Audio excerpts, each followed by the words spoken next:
James Peterson woke to the muffled silence that only comes with heavy snowfall. Opening his curtains, he winced at the blinding white landscape. 18 inches of fresh powder had transformed their suburban neighborhood overnight. As a mechanical engineer who'd grown up in Minnesota, James took winter preparedness seriously.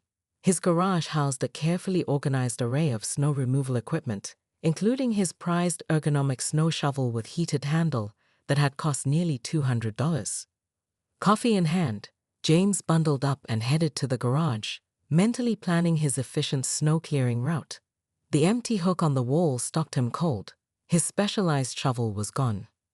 Bewildered, James scanned the garage before noticing something odd. The side door was slightly ajar, and a single set of footprints led away from his property, cutting across his yard toward the house directly across the street. The house belonging to Karen Wilson. Karen had moved to Lakeside Heights just 4 months ago and had quickly become notorious. Within weeks, she'd filed noise complaints against the neighborhood children, demanded the Johnsons cut down their unsightly oak tree, and started a petition to ban Mr. Rivera from practicing his saxophone after 5 p.m. Most neighbors avoided her. James had been lucky, until now. Following the footprints, James tracked them straight to Karen's immaculately cleared driveway. There, leaning against her garage, was his unmistakable shovel, its bright orange handle gleaming in the morning sun. When he rang her doorbell, Karen appeared in designer loungewear, phone in hand, mid-conversation. "Hold on, Deborah," she said into the phone before looking James up and down. "Yes." "Good morning, Karen. I noticed my snow shovel is on your property," James said, gesturing to the evidence. "I'd like it back, please." Karen's perfectly penciled eyebrows arched as she gave an exaggerated sigh. "Your snow shovel? I found it near the sidewalk." "Finders keepers." "It was in my locked garage," James replied calmly. Karen's eyes narrowed. "Listen, I have a very important Zoom meeting in 30 minutes, and my regular shovel broke. You have plenty of equipment. I've seen your garage. Consider it a neighborly loan."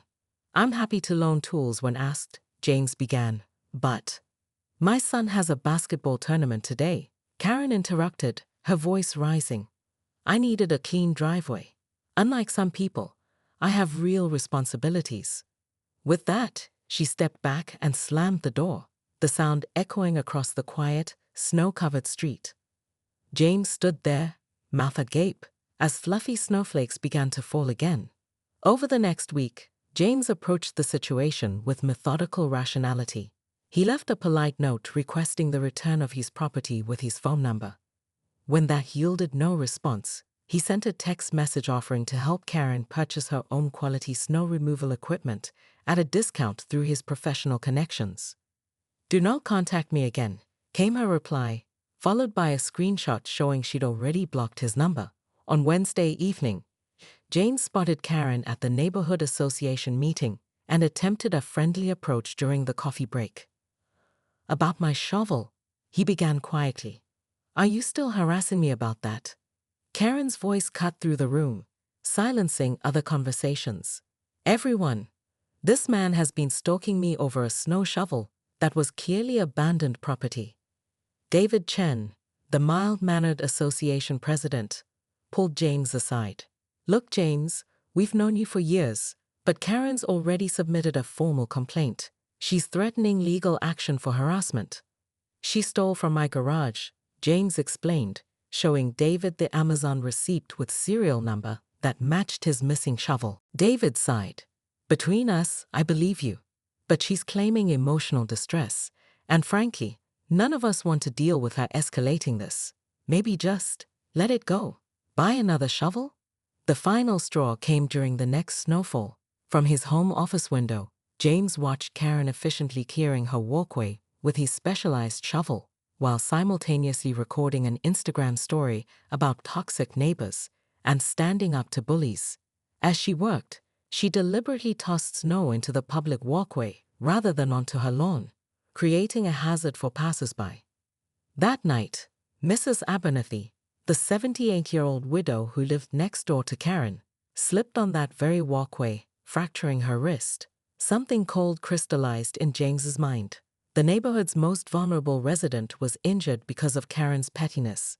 The mechanical engineer reached for his laptop and opened a blank CAD file. If Karen wanted war, he would give her winter.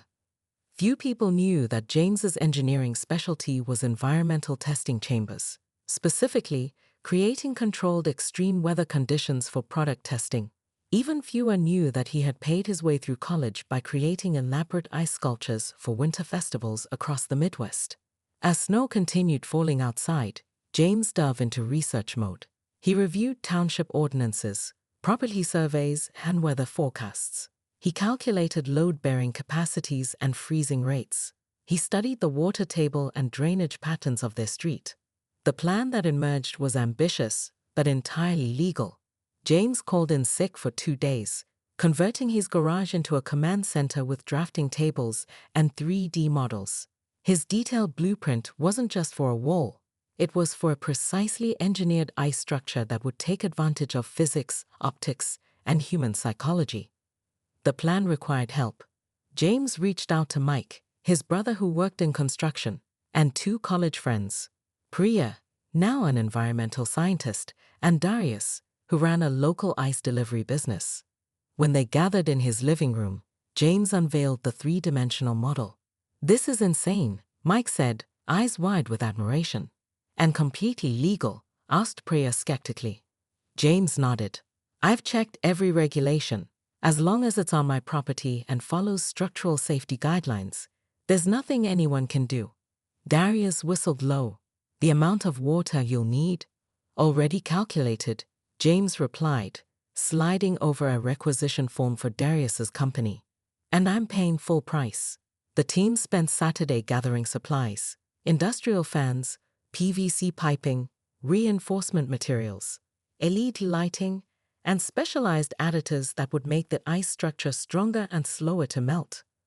James checked the extended forecast one more time. A major cold snap was coming, with temperatures dropping to record lows. Perfect conditions for what he was about to create. The operation began at 3 a.m. on Monday when the temperature hit 10 degrees Fahrenheit. Under cover of darkness, James and his team worked with military precision. They established a water supply line from James's house and set up industrial cooling fans strategically around the perimeter of his front yard, just inches from the property line that separated his land from Karen's. By dawn, the foundation was taking shape. A massive horseshoe of packed snow, reinforced with an internal frame of PVC pipes. Neighbors walking dogs or leaving for work slowed to watch. "What's happening?" asked Mr. Rivera, saxophone case in hand. "Art installation," James answered truthfully. "Weather-dependent sculpture." As the structure grew, so did neighborhood interest. Children gathered after school to watch. Someone brought hot chocolate. Mrs. Abernathy, arm in a cast, sat in a lawn chair providing running commentary. The wall wasn't just tall, it was an engineering marvel. James had designed it with a slight inward curve that made it stronger while creating an optical illusion that made it appear even more imposing from Karen's side. He incorporated subtle texture patterns that caught sunlight and created rainbow refractions. Hidden within the structure was a complex drainage system that would prevent meltwater from flooding either property when temperatures eventually rose. By nightfall, LED lights embedded in the ice cast an ethereal blue glow across the neighborhood. The wall now stood 15 feet high and followed the exact contour of James's property line, completely surrounding Karen's driveway on 3 sides without encroaching a single inch onto her land. Children dubbed it the Winter Fortress. Adults called it the Calmer Wall. Someone started a TikTok account that gained thousands of followers overnight. Karen, who had been away at a spa retreat, returned home Tuesday evening. Her BMW's headlights illuminated the massive ice structure moments before she slammed on her brakes. Her scream of outrage was followed by a string of expletives that had parents covering their children's ears. Unable to pull into her driveway, Karen was forced to park on the street. As she stomped toward her front door, she had to navigate around the wall, a 60-foot detour through snow-covered grass in her designer boots. "ILSAUU," she shouted at James, who was calmly drinking hot cider on his porch while admiring his creation's evening-like patterns. "For what exactly?" he called back pleasantly. "That's my property. Check the survey stakes if you'd like. They're marked with orange flags." By morning, the spectacle had expanded beyond their neighborhood. A local news van parked on the street corner. A drone buzzed overhead capturing aerial footage. Karen stood on her porch in stylish winter wear, gesticulating wildly to a police officer who looked increasingly uncomfortable. "It's a safety hazard," she insisted. "It's threatening. It's harassment." The officer, suppressing a smile, pointed to the survey markers clearly showing the wall was entirely on James's property. "Ma'am, there's no code violation here. The structure is sound. We had the city engineer check it first thing. But I can't get my car in my driveway." "Public street parking is available to all residents," the officer replied.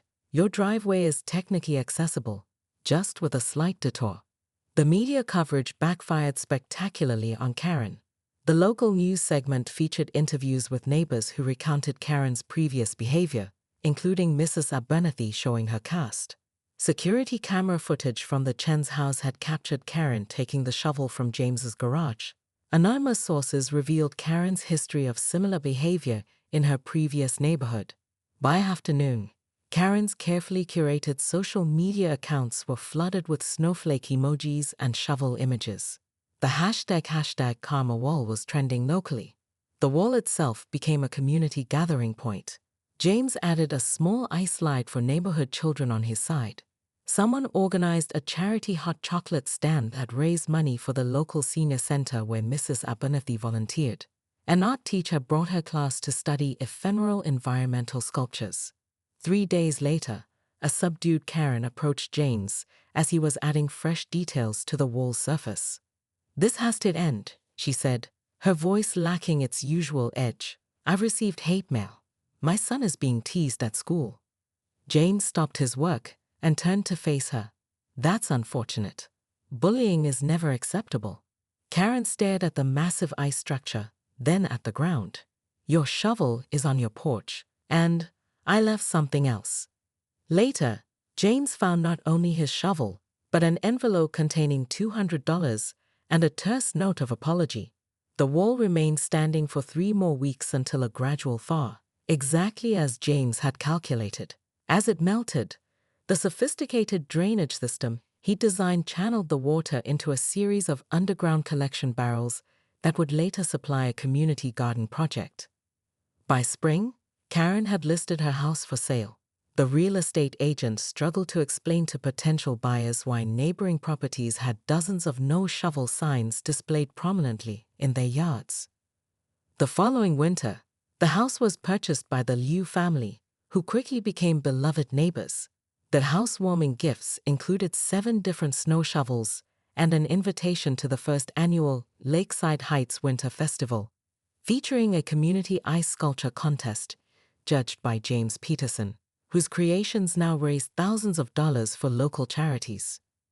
Mrs. Abernathy, fully healed, won the amateur division with a delicate sculpture of a snow shovel transforming into a dove, a piece she titled "From Conflict to Community."